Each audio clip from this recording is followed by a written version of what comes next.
بسم اللہ الرحمن الرحیم۔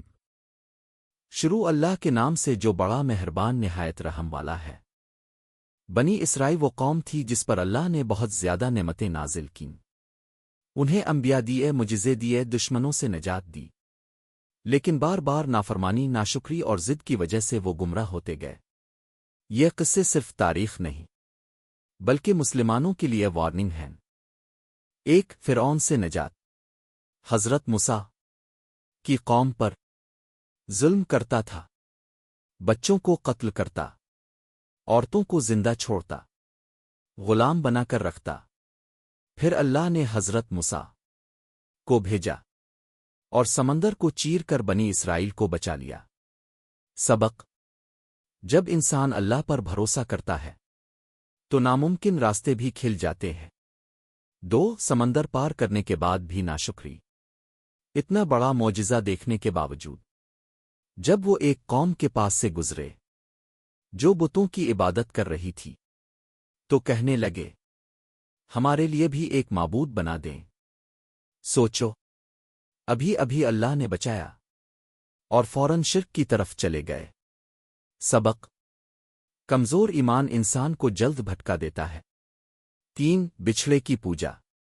جب حضرت موسیٰ کنواں توڑ گئے تو ایک شخص سامری نے سونے کا بچھڑا بنایا۔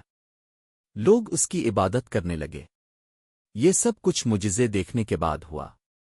یہی سب سے خطرناک چیز ہے، سچ جاننے کے بعد گمراہ ہونا۔ چار، اللہ کی نعمتیں۔ اللہ نے ان پر آسمان سے من و سلو اتارا، بادلوں کا سایہ دیا، پتھر سے پانی نکالا، لیکن پھر بھی وہ شکر گزار نہ بنے۔ سبق: انسان نعمتوں کا عادی ہو کر ناشکرا بن جاتا ہے۔ پانچ، گائے ذبح کرنے والا واقعہ۔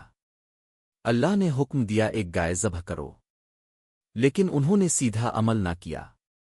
بار بار سوال، رنگ کیا ہو، عمر کیا ہو، کیسی ہو؟ جتنا سوال کرتے گئے معاملہ مشکل ہوتا گیا۔ سبق: کبھی کبھی زیادہ بحث انسان کو مشکل میں ڈال دیتی ہے۔ چھ، دلوں کا سخت ہو جانا۔ قرآن کہتا ہے، ان کے دل پتھروں سے بھی زیادہ سخت ہو گئے تھے۔ مطلب، گناہ اور ضد دل کو اندھا کر دیتے ہیں۔ سات، اصل پیغام۔ یہ قصے صرف بنی اسرائیل کے نہیں بلکہ مسلمانوں کے لیے آئینہ ہے۔